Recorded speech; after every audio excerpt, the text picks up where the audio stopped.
Joining us today for his third time on the Synergee Podcast is Dr. Jim LaValle, a globally recognized clinical pharmacist, board-certified nutritionist, and a pioneer in integrative and precision health.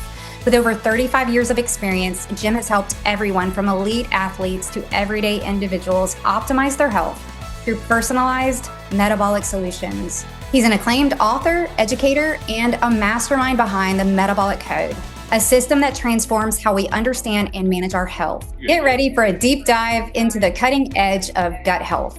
Welcome back, Synergee listeners. Lori and I are so excited to be back with you today. We're getting so much feedback from you guys. You guys are sharing, you're following the podcast, and we so appreciate that. Keep that going. That's why we're here, is really to bring to the forefront all of your questions that you're asking us. And today, we are super excited. A4M reached out to us, and that's the Anti-Aging and Regenerative Medicine Organization. They reached out to us and asked us to host a very special guest on our podcast, talking about some upcoming events that they're having. And of course, we said yes. And then we found out our special guest is none other than Jim LaValle. So we got really excited. And I want to point you guys back, because we've had Jim LaValle on twice before. We had him on March of 2024. We dug into glucose and blood sugar regulation and all the things that impacts in your overall health and wellness. And then we had him back in November of 2024, where we talked about GLP-1s. Are they a miracle or are they a menace? So if you have not watched them, and even if you have, go back and watch again, because those are power-packed conversations, and we're going to build on that conversation today. Today, we get to dig into the gut microbiome and longevity, and I would love to sequester this conversation to our 55 and over population, but honestly, what we know about the gut microbiome is it starts really in utero.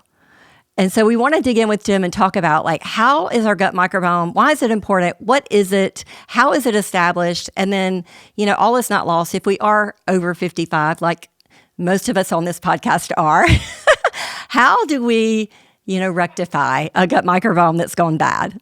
So Jim, thank you for so much for being here and for your time with us today. Well, I love coming on your guys' show. So, this is fun. Now, and I have to say, I am 65 in 1 month. Oh, wow. So we have to celebrate. I'm like a 55 plus. plus. You know the most exciting thing about turning 65 is? What? Tell us. Take a guess. I get 40 calls a day from spam risk asking if I have funeral or cremation insurance. So that's what we have to look forward to, right? I know we got to get serious now, but I just had to start with that one, because honest to God, that is what's happening, and there's no way to stop it. And I'm not planning on burning up anytime soon. I'm really, thinking I'm still going to be around for a while. Right. And what does that say about our country? What does that say about us, right? Honestly, well, that gets back to the microbiome and this core concept of longevity, right? Yes. It's like, for some reason, we hit this threshold age and it's, you should be thinking about dying now. Right? Why would I be getting, and I'm not exaggerating, it is an unbelievable amount of calls that I'm getting over this. And, it's that thought of, hey, everybody's sick now. Yeah. You're at this age now, you should be on 15 meds and you should be planning for your burial. And it's like, no, I'm planning for the next 30 years of, kicking some butt. Right. Yeah. That's what I'm doing. Mm-hmm. Right. Yeah. That's where we need to be. But yeah, that's definitely where our mindset needs to be. Yeah. You mentioned it. It starts in utero. I've always tried to take histories on people that say, how far back can you remember? Yeah. How far back do you remember your health, and what can your parents tell you about your health? Because we know now, first 1,000 days of life, you set that microbiome, and that dictates the tendency of pro-inflammatory signaling that's coming out of your gut, how much histamine is going to be getting made. Do you have a nice balance of flora? What is the health of the flora of the mucosal barrier of the gut? And I don't know. I remember back in practice, like in the 80s, when I started out in the 80s with this. You never even heard of eosinophilic esophagitis in infants. No, you never even heard of it. Like, if you said that word to me, EOE, I'd be like, what's that? A package that you get? You're getting your package delivered by EOE. right? I mean, I just wouldn't have understood it. There's whole hospital wings devoted to this now, Wow. right? And so for the people listening, eosinophilic esophagitis, inflammation, epithelial, you have this lymphocyte inflammation and histaminic response in the esophagus, and it's due to food. They're focusing on food as the issue, right? I'm reacting to food, but that's happening in children coming out from the birth canal. It's amazing to me. So what are they saying the reason for that is? Like, why are we seeing that show up so early today? Well, I mean, I think from our perspective, it's the fact that you have poor immune integrity at birth, right? So the gut's not good flora. So the one thing we know, when you don't have Bifidobacterium infantis, because you didn't go through the birth canal, right, or the mom's microbiome has transferred that microbiome to that infant. But, Bifidobacterium infantis, when you give probiotics in the third trimester for a woman, the circulating IgE in the infant is reduced by 40%, therefore reducing the risk of creating that anaphylaxis or that kind of histaminic response that occurs, which creates EOE, right?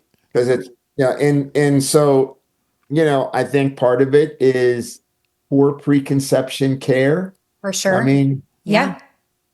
Part of it is, starting infants on solid foods or certain allergic proteins. So, they don't realize they're giving them soy formula or they're giving them, a dairy formula that's starting to mount that response. Right. And then there's 293 foreign chemicals in a baby's umbilical cord, right? Right. So that we know about. That we know about. That we know about. Like, when was the last time that study was done? Wasn't that like 2010 or something? I mean, so today it's probably a lot more with all the nanoparticles that we have in our environment. You would guess that it's a lot more.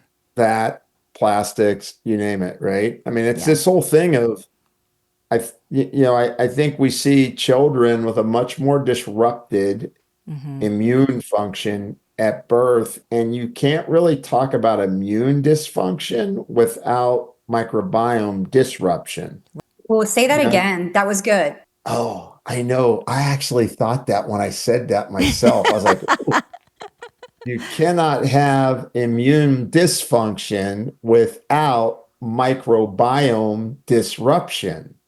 And that's for any age. Yeah, no, it starts, that's when you're born. I mean, if that first 1,000 days, and then, we understand that, for example, the microbiome changes dramatically day to day based on what you're eating, the stress you're under. But there's this, you can almost think of it, do you have a sturdy structure? Can you withstand a hurricane, right? So when people get under very high demands on their gut, maybe they're infirm, maybe they got in an accident. Because we know that for example, you get a TBI. You get a TBI, and within an hour, your gut is permeable. And that's a traumatic brain injury.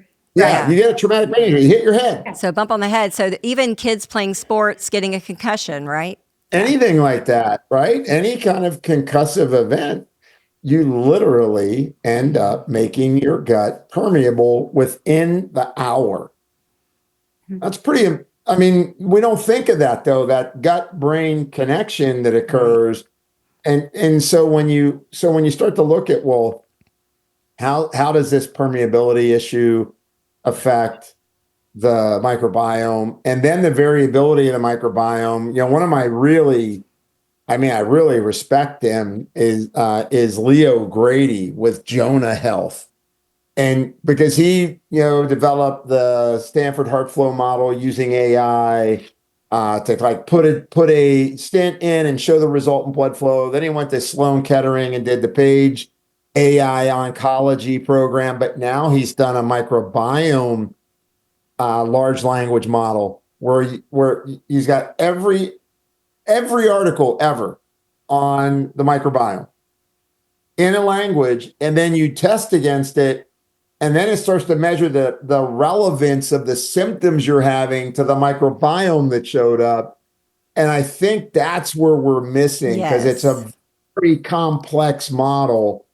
And Leo is a PhD in artificial intelligence and medical technology. He's been like 20 years ago, he got that degree, right before, once again, I didn't even know there was artificial intelligence. I was just trying to find my own intelligence. It's like, well, there's something artificial out there.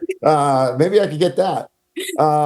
So I think that it's really important to understand that, first of all, the microbiome's complex, and we got a lot of things working against it, to your point, nanoparticles, environmental burden, stress levels, all kinds of things that affect that. And then what does that mean to us downstream in terms of all the things that the microbiome touches on? Everything from hormones, right, to blood sugar regulation, to neuroinflammation in the brain. And so, I mean, there is just so much that gets impacted by it.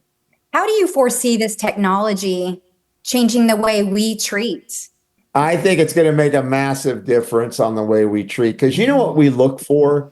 We always look for the bad bugs. Right. Like, there's a pathogen in there. I know there's a parasite.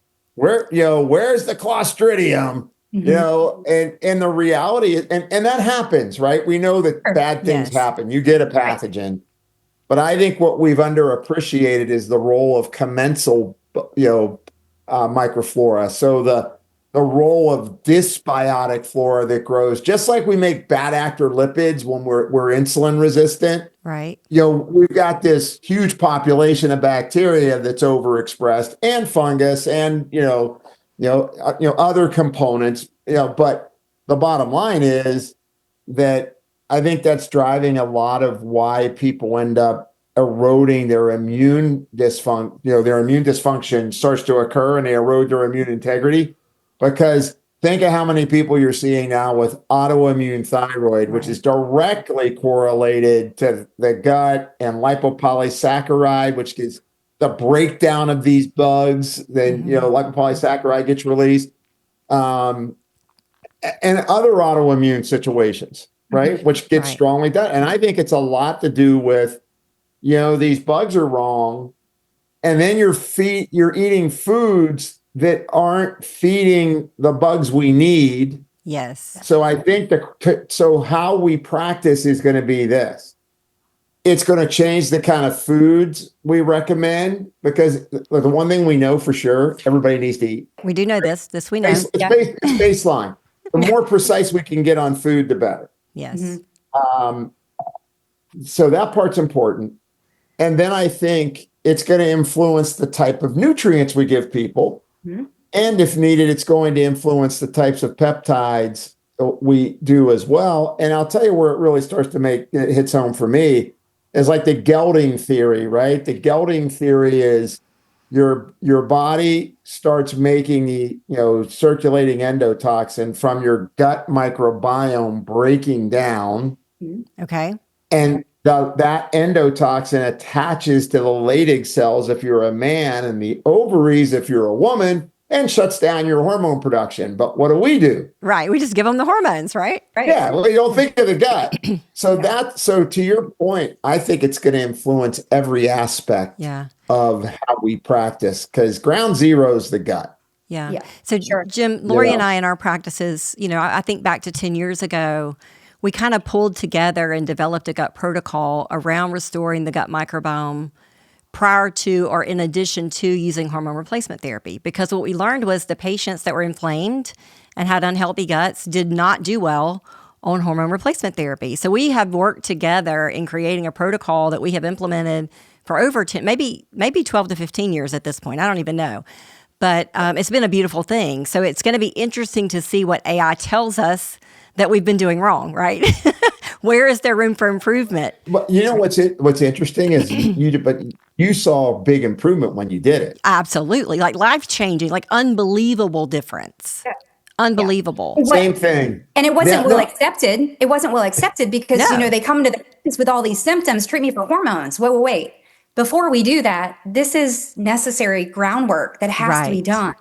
right? To not put you in harm's way, but better yet, anything we do after that is going to work better. Yeah. I mean, I've been an advocate of that for forever. I mean, it's so important to understand that, because what I found is that, because I had my OB-GYN, Dr. Maureen Pelletieri, was my partner back in the Cincinnati Institute. It was real easy to see when people were inflamed and they wanted their hormones, and maybe they got their hormones, they were forever needing to be adjusted, and they weren't getting the outcome they thought they were going to get. And, in fact, they were getting more adverse events than beneficial effects, right? Absolutely. And I absolutely commend you. That was the whole reason for developing the Metabolic Code platform, was getting people to understand. It was always interesting. I'd be criticized by the kind of from the hormone replacement side. And believe me, we've taught more people at the American Academy of Anti-Aging Medicine how to use hormones than anyone in the world. We're huge advocates for the essentiality of hormones. So I'm not saying anything against hormone replacement. 100%. Fantastic. But most of the time when you run like a metabolic code analytics, which is Bayesian modeled with AI overlay, it always usually is pointing to the gut, or the gut immune brain, or adrenal, thyroid, pancreas is the principal areas that get disrupted.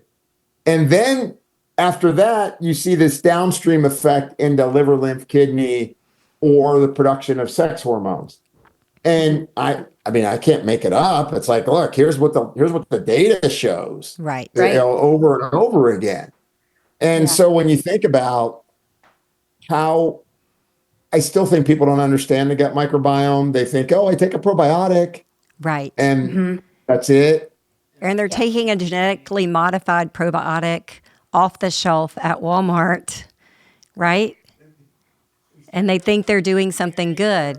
And guaranteed to the date of expiration of all the strains that are in there, so they're not fighting each other, like the Crips and the Bloods, and you got one or two strains left at the end of the expiration date, right? It's that compatibility side that's so important for understanding a good probiotic, right? And, I mean, I started working on my child's microbiome when he was born, because we needed to, because he was, my wife was a strep B positive, right, carrier. So and she's a carrier, and so what that means for your listening is that you have this choice of a 1 in a million chance that your child might be blind going through birth, or you do prophylactic antibiotic bag dripped in during that process.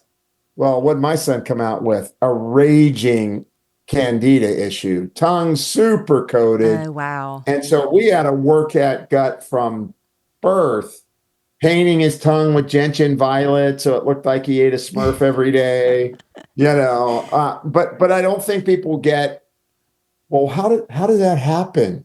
Right. Well, that happens a lot. Yes. And then the child gets their first ear infection, and now they get 5 rounds of antibiotics, in their first 2 years of life, right? Not to mention their vaccine. That's another whole issue, right? I mean, right. So just layer on those things, and then you land there.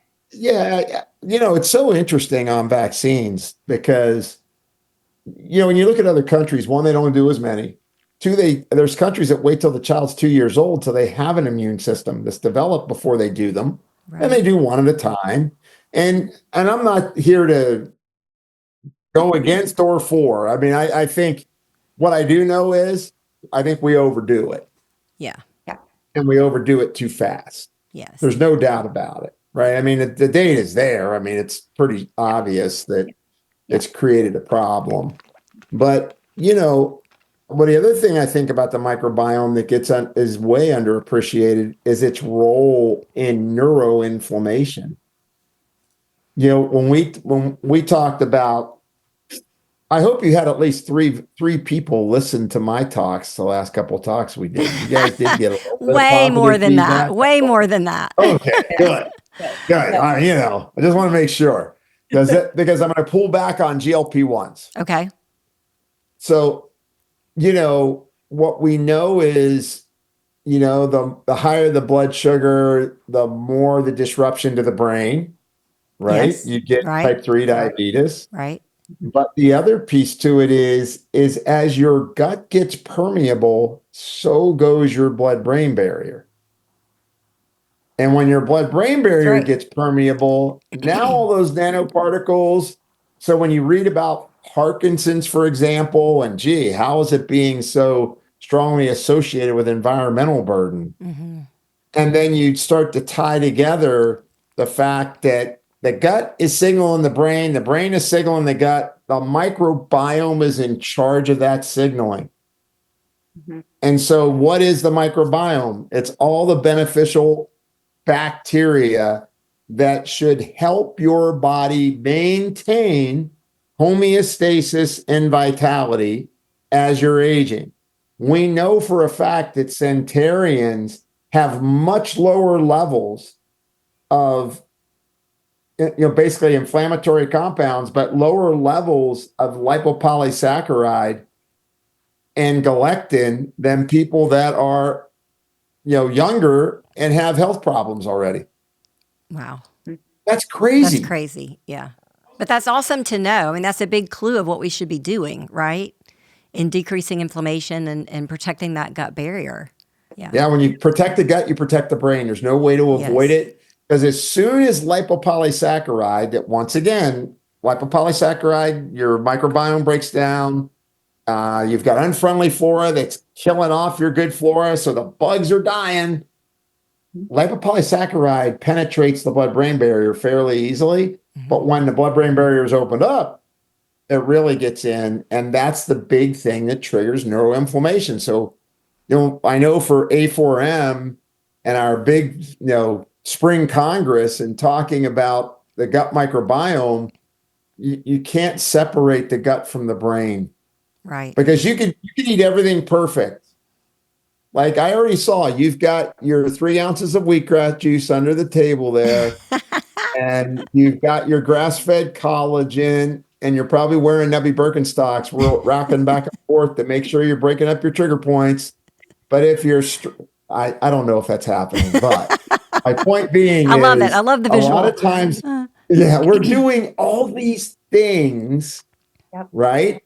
But if we're still under a lot of stress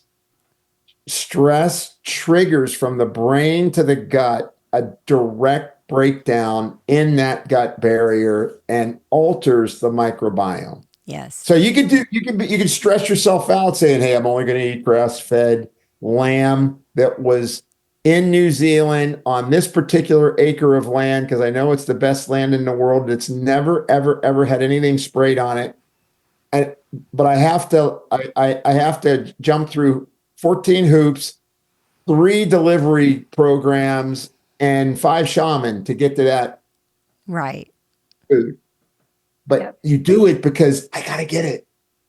And I think that's real important for people to understand is you've got to manage your stress response while you're working on your gut, or you'll forever be working on your gut. Right. And I wanted to go back to something I feel like has been super underappreciated too in the whole gut microbiome. And I'd love to get your input in it is pH balance, right? Is the acidity of the gut, right? Because you can go to fixing all of these things, but at the end of the day, if the proper acidity is not there, you're not going to achieve anything either. So I just want to know, what you think about that.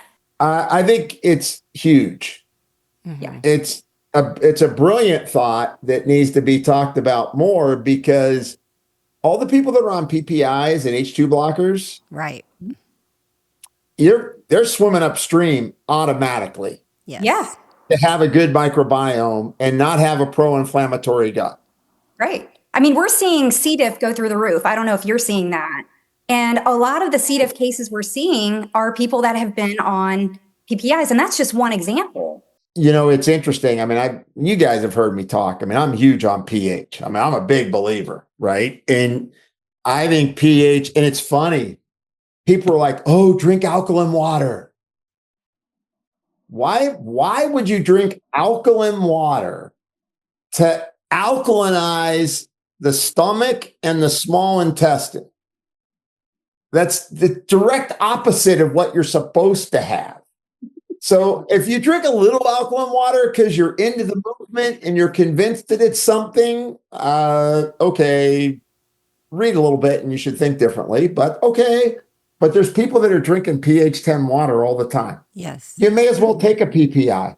Right. It's the same effect. It's more lasting when you're taking the drug, but it's the identical effect. And I think it's absolutely creating bad bugs, more C. diff, more H. pylori, more, just more pathogenic behavior in people's chemistries. And I think PPIs, wonderful drugs when used for 8 weeks or less for a peptic ulcer. But they can keep you in the weeds if you stay on it long term. Absolutely. Well, there's people on them for years, right? And it breaks, you lose protein digestion, you lose vitamin D absorption, mag, cal, B12, vitamin D, all lost on absorption. And then you have the pH shift, which then by default creates a terrain, right? So we have a terrain in our gut. In an acidic terrain, friendly flora will flourish.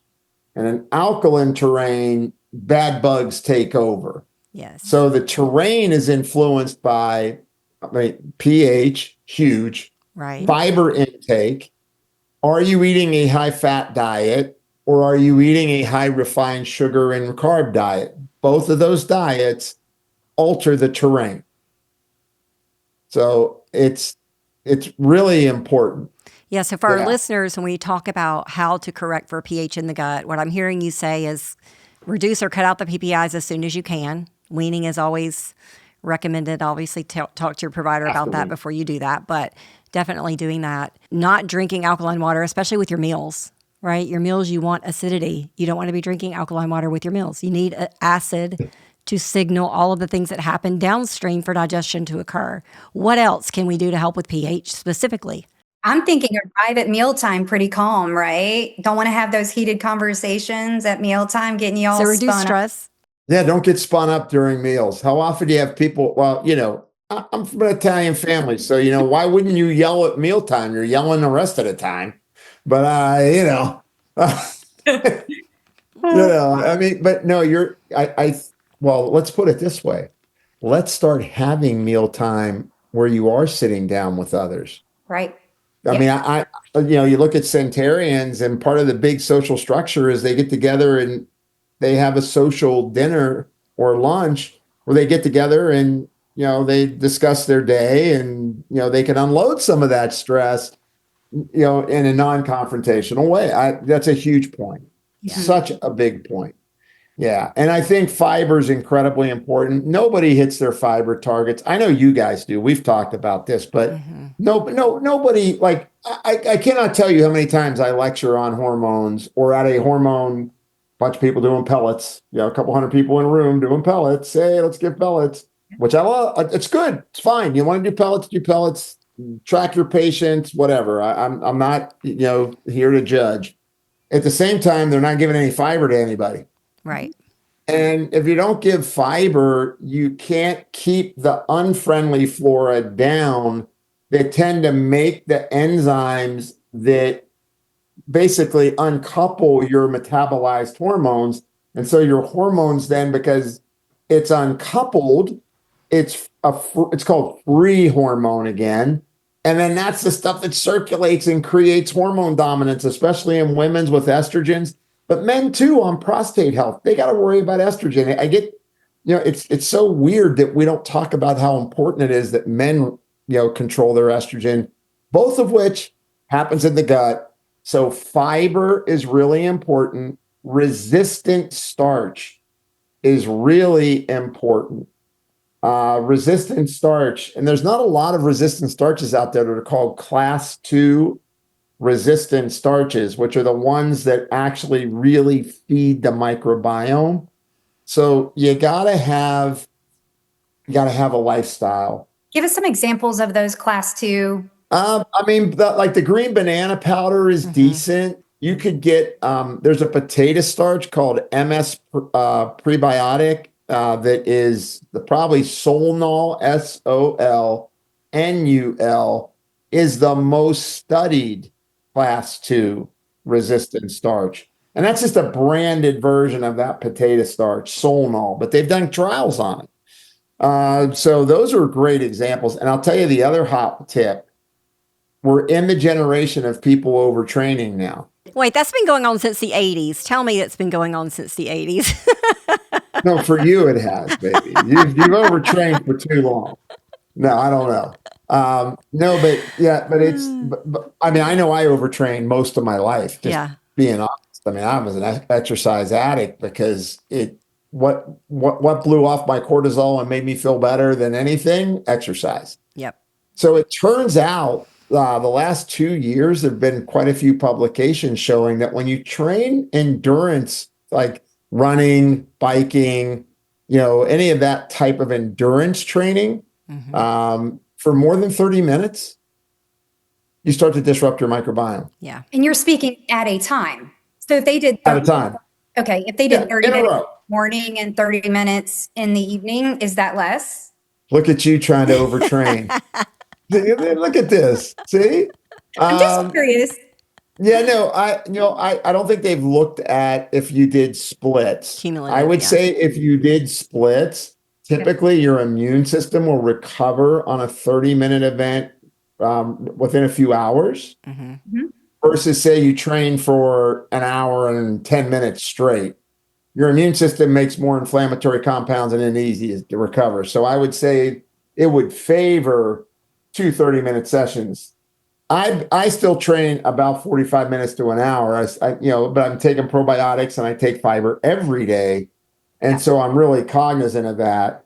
And I'm just old and I need to work out more. No. Well, what I hear you saying is that having that delicate balance between, right, your recovery, and it's not just what you're doing in that day. What you're saying here is that it's really how you develop your plan, your week, full day. That's correct. Well, there's a lot of people that are biking 2 and 3 and 4 hours a day and training for triathlons and training for marathons, half marathons.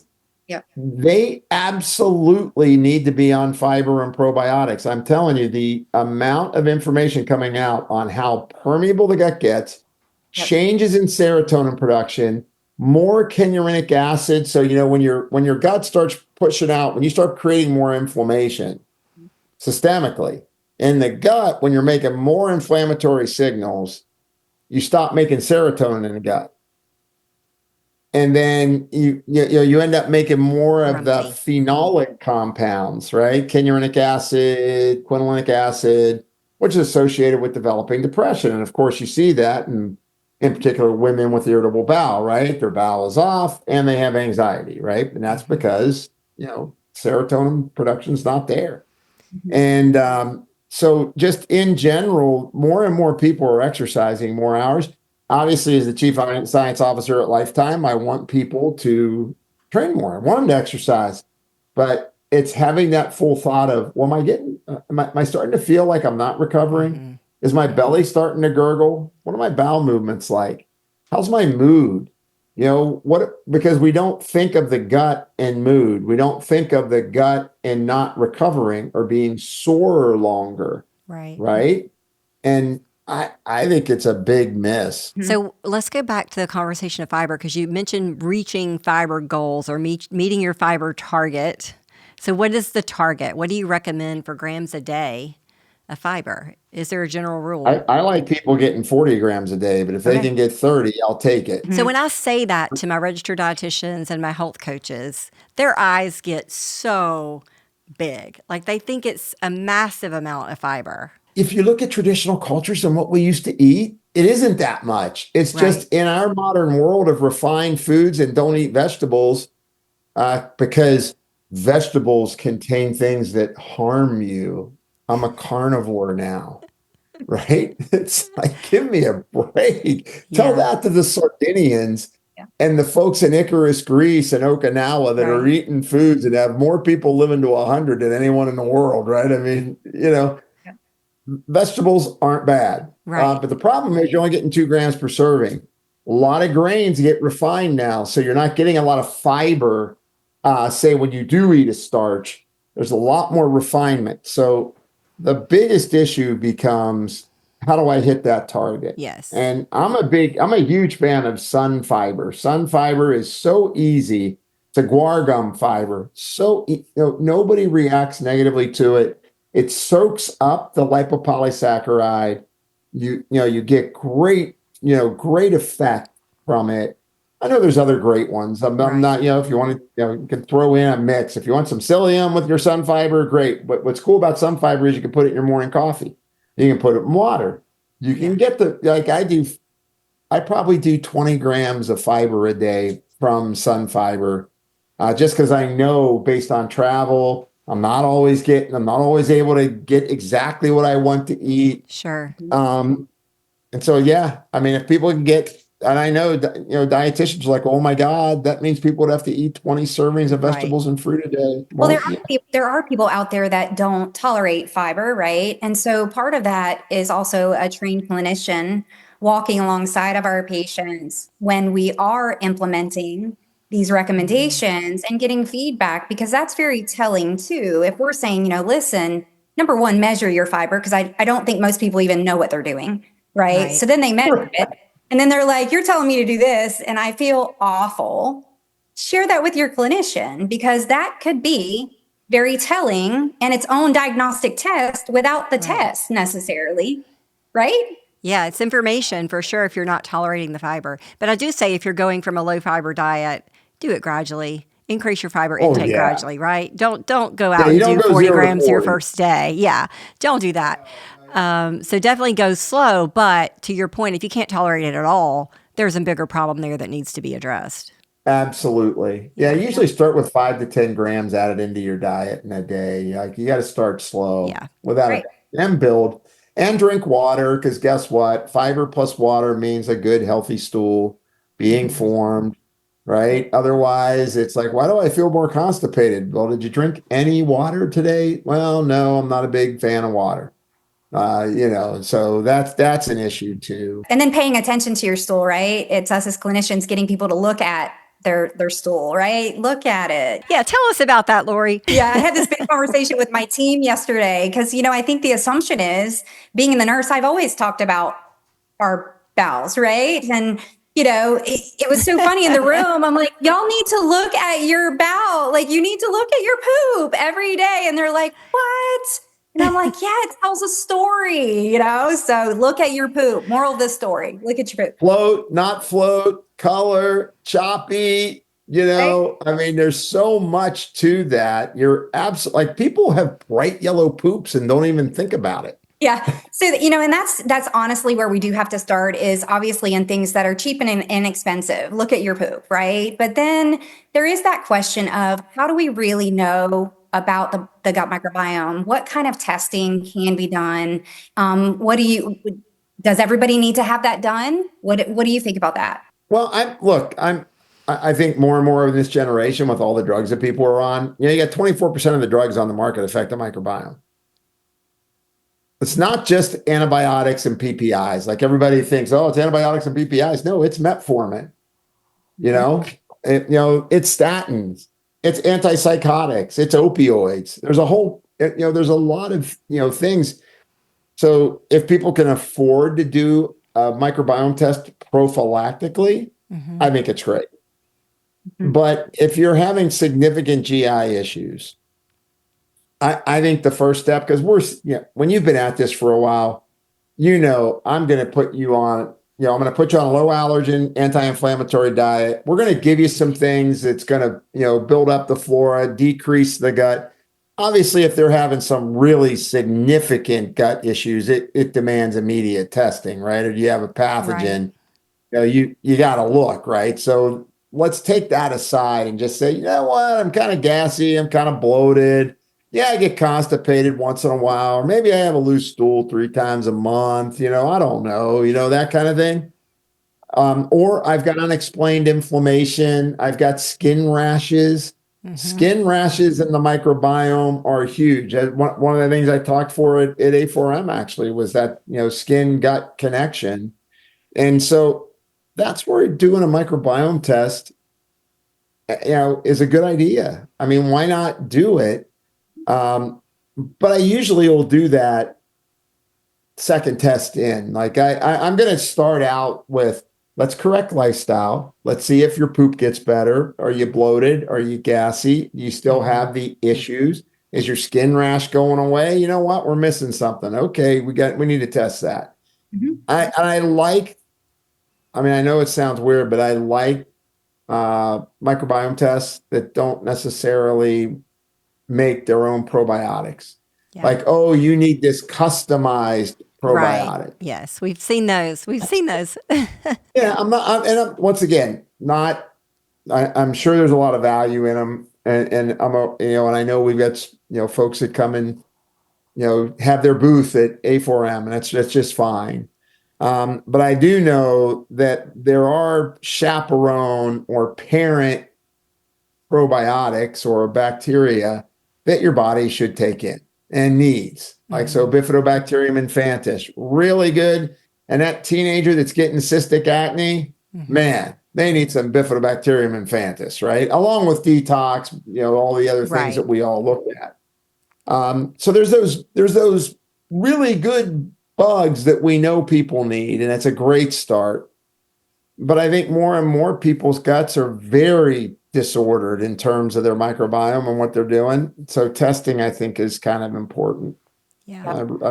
And I wouldn't have said that 15 years ago, but I think now, it's becoming more and more critical.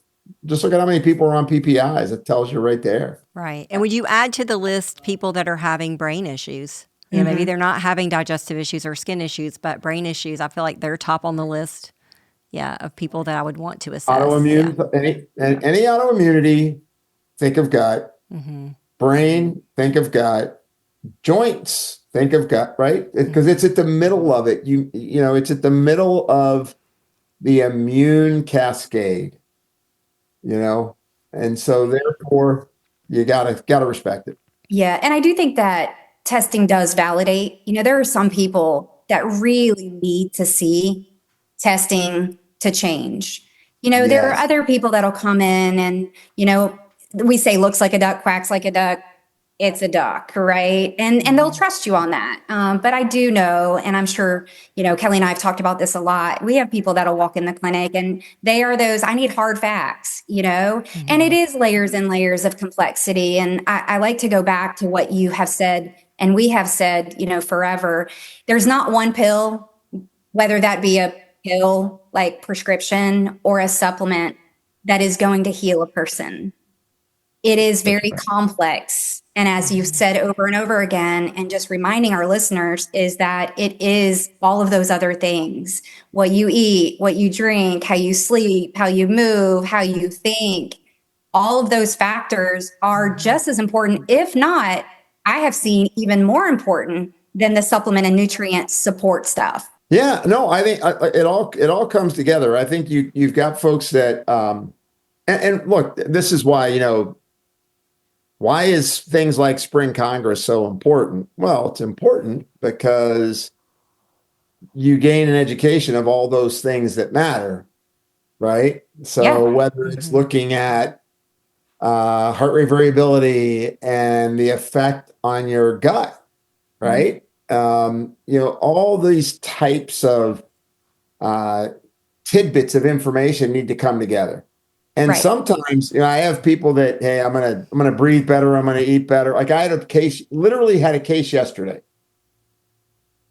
She does infrared, she does red light therapy, she eats pristinely, she works out just the right amount of times, but she also got COVID twice. And COVID disrupted the microbiome on people. That's where they first were assessing COVID, right? Were fecal samples. Yes. That was the very early testing that occurred with COVID, was that it changed the microbiome and created a change in what's called dysbiotic, right? The unfriendly flora. And that was part of the cytokine storm that occurred, right? because it was triggering all this inflammatory signaling, in addition to the fact that, it had a furin spike and it triggered, NAD ratio changes in the cell. I mean, all that stuff, was the obvious. People forgot about the fecal component. So this woman was a perfect example of that, where she was losing her hair, getting neuropathy, all these symptoms that were going on. And it was because her immune system was out of kilter when we tested her, and most likely because of her dysbiosis that occurred. So you've talked about the things that will affect the gut microbiome, like overtraining, stress, what we're eating, chemicals that we're exposed to. How does sleep play into the gut microbiome? Is there a connection between either lack of sleep or quality sleep that affects the gut microbiome in any way? Yeah, there's a direct connection, because what happens is when we don't get enough sleep, or we have disturbed circadian pattern of our sleep, right? We're not getting deep sleep. When you do not get deep sleep, you continue to make corticotropin releasing hormone in the periphery. So you make it in your gut. What does that do? That creates permeability changes, and then it also creates the histamine issues. Wow. So you make more leukotrienes and more histamine. So when you are not getting enough sleep and you've upgraded your brain to that fight or flight, and now because what happens is that melatonin is supposed to shut down corticotropin releasing hormone. And when you're not signaling to get that, and the delta sleep inducing peptide and all the other peptides that are getting made to give your brain a rest and repair, right, by default, you're going to create more permeability, because you're upregulating, corticotropin releasing hormone and disrupting the circadian timing of your hormonal patterns, which then has a direct effect on your gut. That is so interesting, because I do see that histamine pattern in my people that don't sleep well. Like, it's pervasive, but I've not really thought about it in that way. So that is super interesting. Yeah.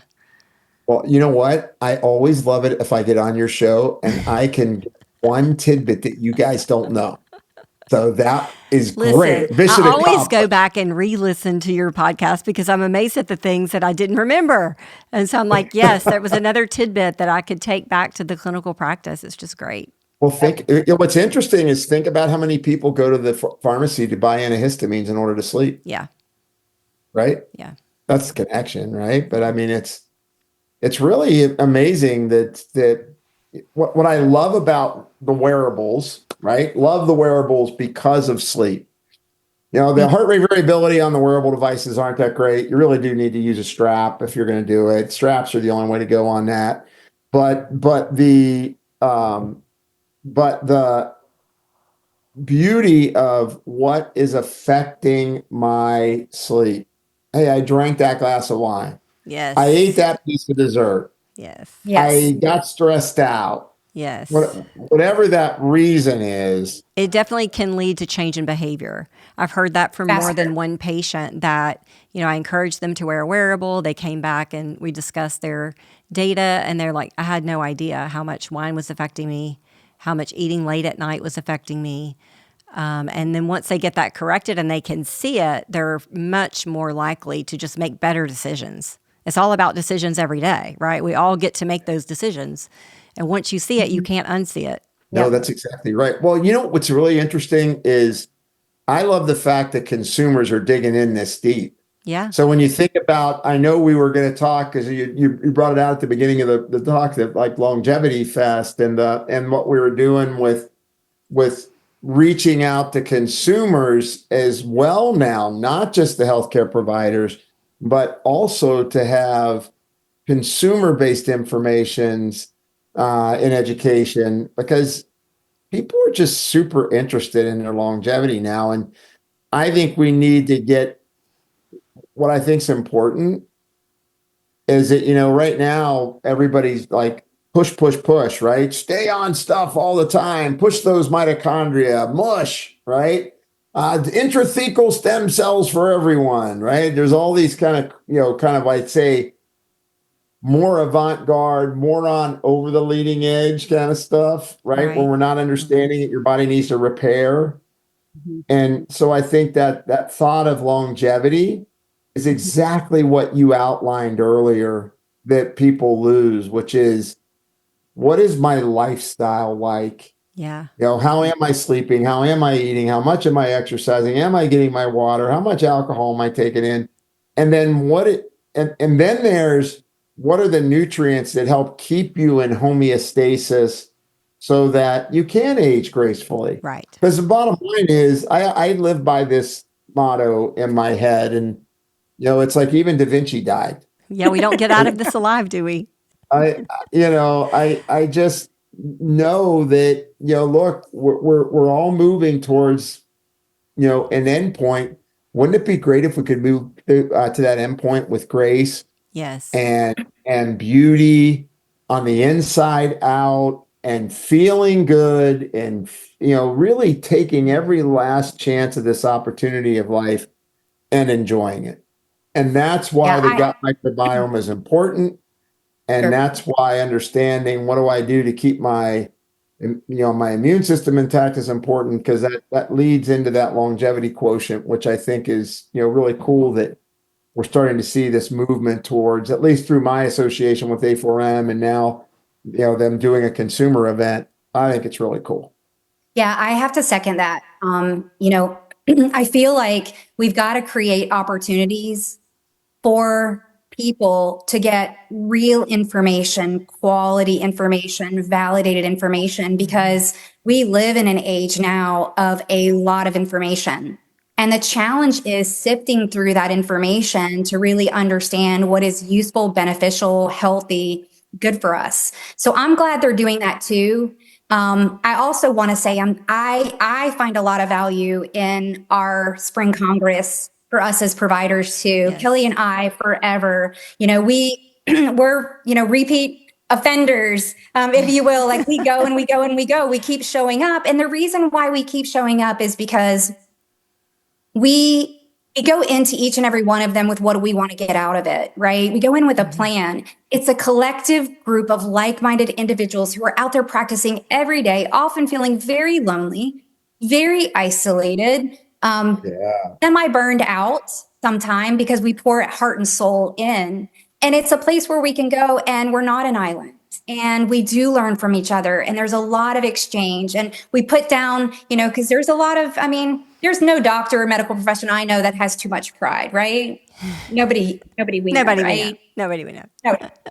So, but it's a place we can all come together on level playing field and really exchange. And so I'm grateful for that. I'm grateful they continue to do that. I'm grateful for people like yourself that charge the way and present at these conferences, and that they're also getting into direct to consumer.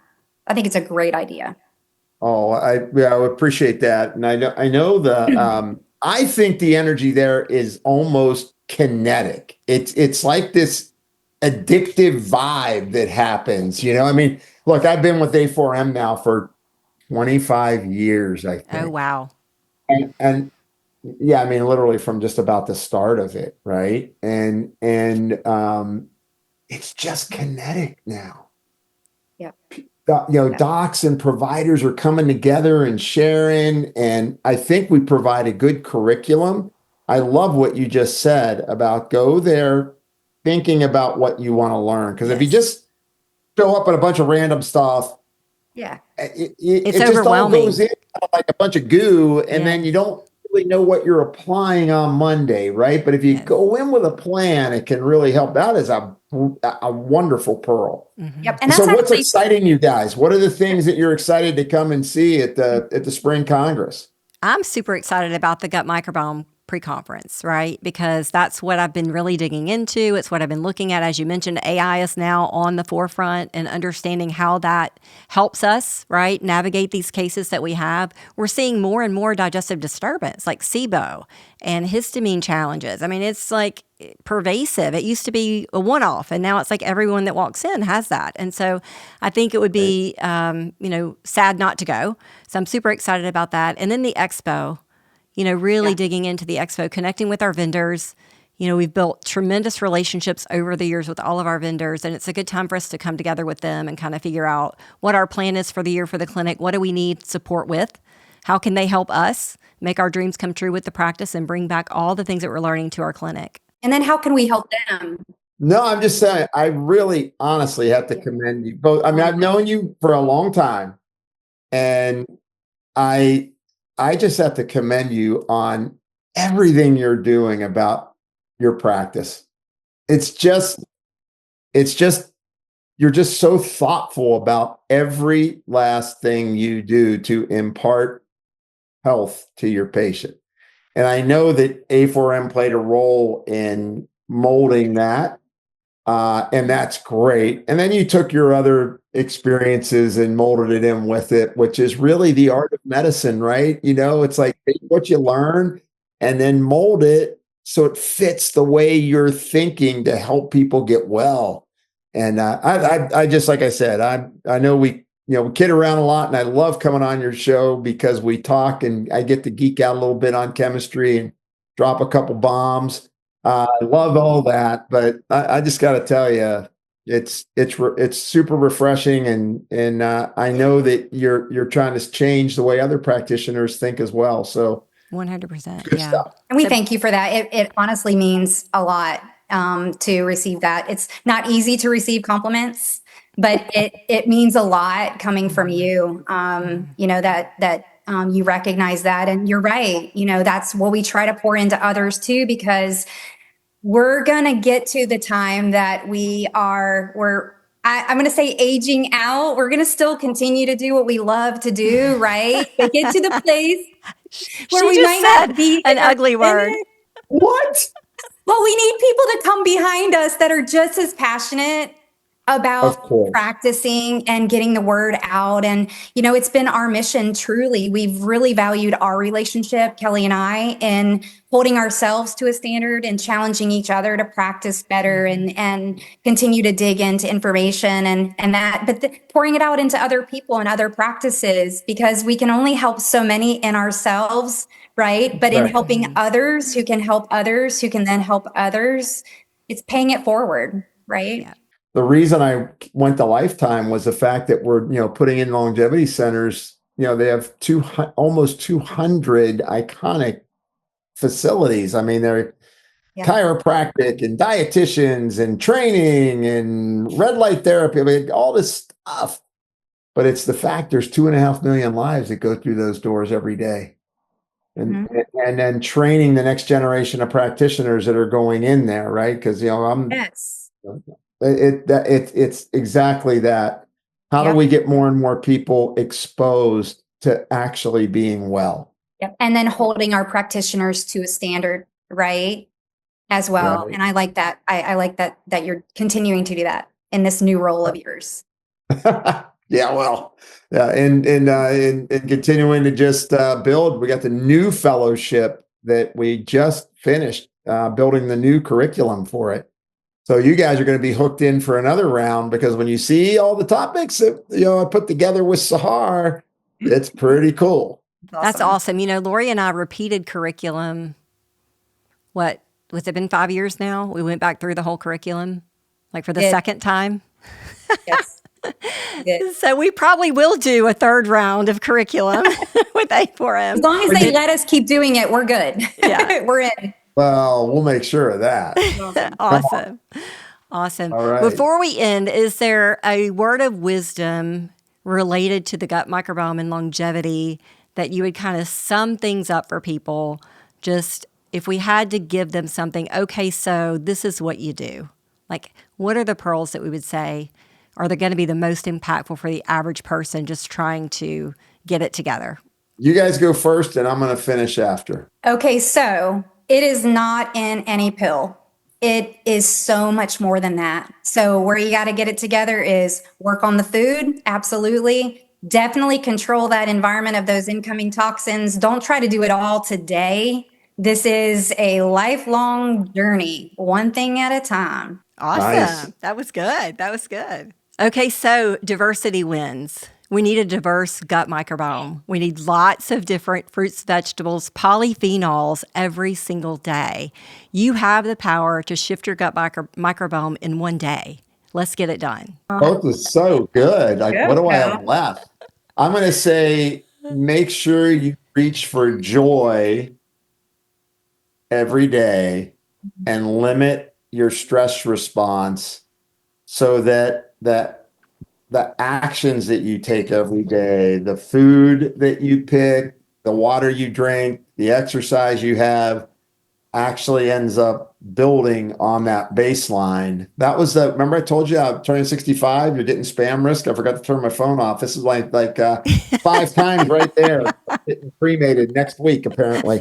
But honestly, it is, it's no kidding. It's like, it must be a time of day. It's unreal. So, no, honestly, they've got to catch you before you take your afternoon nap, Dr. LaValle. Yes, you do. I have to get my cookie, but it's a green tea high fiber cookie, and it's gluten free. Oh my gosh! So therefore, I never eat them. So the point. So no, I really believe that it's like, get happy, right? Get happy.